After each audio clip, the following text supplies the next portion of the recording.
Θέος, ο Βοστόπουλος και ο Γιώργος. Και στο πρώτο τέταρτο κάνουμε αναγκαστική αλλαγή του Χαρίδα. Όπως καταλαβαίνετε, άσχημοι στο βουλής με 4 παίκτες έξω, έτσι, έχει πρόβλημα. Παρ' όλα αυτά δεν σας κρύβω να σας πω ότι ήρθαμε εδώ για να χτυπήσουμε τον Κορίδη. Γι' αυτό και πιστεύω ότι το παρεξηγήσαμε, μετά ήρθαμε εδώ να πάρουμε τη συμβαλία. Σε καμία περίπτωση δεν πήγαμε να πάρουμε τη συμβαλία. Που δείξω ότι οι αλλαγές που έκανα, ειδικά η τελευταία, παίξαμε δύο μπροστά. Έβαλα και τον Λουκίνα και τον Κούριτς. Ούτε κλειστήκαμε, ούτε αυτά τα πεσίματα ήταν μέρος του να κάνουμε καθυστέρηση. Ο Λογοτέλης είναι μια πολύ μεγάλη ομάδα, με πολύ μεγάλη ιστορία. Χαίρομαι που ήρθα εδώ φυσικά και έπαιξα αντρά σε αυτή την ιστορική ομάδα.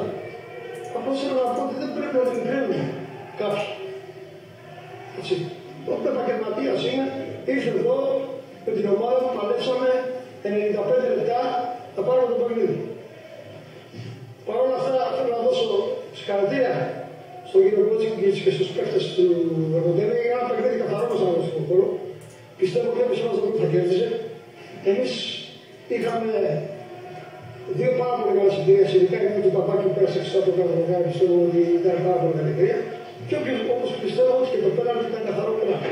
Χωρίς να θέλω να σχολιάσω την διαιτησία, αν ήταν καλή δεν ήταν, μόνο την περίπτωση αυτή εγώ θα πω, γιατί γίνεται στην πλευρά που είμαι εγώ στον πάγκο και πίσω από τον παίκτη που σηκώνει το χέρι και χτυπάει την μπάλα υπάρχει παίκτης του κόσμου.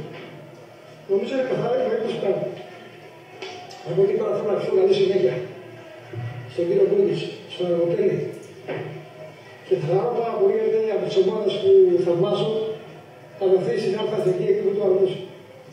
Τώρα κάτι που σου πήγα στο τέλος, δεν θέλω να τα σχολιάσω. Δεν άκουσα την παράτηση. Γιατί σας είπα, ο Λογοτέλης είναι από τα σωματεία που εμείς στην Αθήνα κρατώ, έτσι, τα έχουμε πολύ ψηλά. Σε θέματα φιλοξενίας και σε θέματα ομάδος. Δεν θέλω να πω τίποτα άλλο. Εύχομαι ο Λογοτέλης να βρεθεί εκεί που ήταν πολύ σύντομα και να έχει καλή συνέχεια. Επίσης, θέλω να ευχαριστήσω τους συμπαίκτες μου, το βασικότερο από όλα τα χρόνια του γιατί ήταν πραγματικά ήρωες.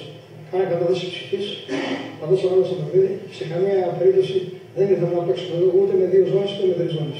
Ήρθαμε, πήγαμε μπροστά, εκπληρώσαμε τις φάσεις, κυνηγήσαμε, τρέξαμε παιδιά και δώσαμε ό,τι καλύτερα μπορούσαμε να δώσουμε. Και εγώ θέλω να τους δώσω συγχαρητήρια.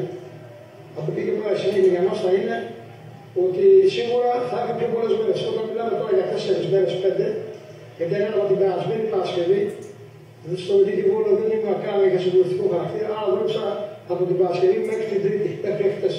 Δεν θέλω να πω τίποτα άλλο, έχουμε καλή συνέχεια στο Λογοτέλη. Πιστεύω με την προσπάθεια τη δική σας, πιστεύω πως της ομάδας σας, των ποδοσφαιριστών σας, εσείς σαν φίλαθλος, είστε ικανοποιημένος από την εικόνα που παρακολουθήσαμε εμείς στο δεύτερο ενόχλημα στο γήπεδο μέσα. Πάρα πολύ ικανοποιημένος για την ομάδα. Στο για το Λογοτέλη σίγουρα θα το δω. Η εικόνα είναι πάρα πολύ ευχαριστημένος. Τώρα έχω βγει και έχω από τα συνδικά μου ρωτάω τα παιδιά, έχω 6 θέσεις, έχω 2 περιπτώσεις συμπόλου, ειδικά του κομμάκι. Όταν ελέγχω τον χώρο του κέντρου, όταν εσύ δεν μου είχε κάνει μια ευκαιρία. Δεν θα είμαι ικανοποιημένος, ένας Λογοτέλης που είναι δεύτερος στον χώρο. Θα λέτε εσείς, εμείς είμαστε δημοσιογράφοι. Εγώ σας λέω τι είδα την ομάδα. Τι είδα την ομάδα, δεν πιέσαμε σε καμία περίπτωση, δεν κινδυνεύσαμε καμία φορά να πάω γκολ. Η εικόνα ήταν αυτή που πρέπει να κάνει ο φιλικός και κάνει ο φιλικός.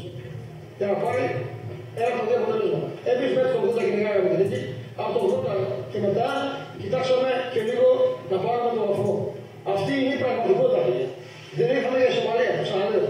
Είμαι κατά της ισοπαλίας. 3 ισοπαλίες προτιμώ μια νίκη παρά 3 ισοπαλίες. Θεωρείτε ότι ο παίκτης σας ότι ήταν ήρθος μια κατάσταση ψυχής. Μας είπατε ότι να παίξετε για την νίκη, παίζατε με την ευκαιρίες. Άρα δεν μπορείτε να είστε ικανοποιημένος από το από το διάστημα που γινόντουσαν αυτές οι μη εσκεμμένες όπως δείτε διακοπές. Οι περισσότερες πήγαν τους παίκτες του Φωκικού. Αυτό αντιπούλεται δηλαδή. Όχι, να σας πω κάτι. Είμαι ικανοποιημένος όταν 4 βασικοί μου παίκτες δεν παίζουν και βαφτίζω κάποιους παίκτες εδώ σήμερα σαν άλλες θέσεις.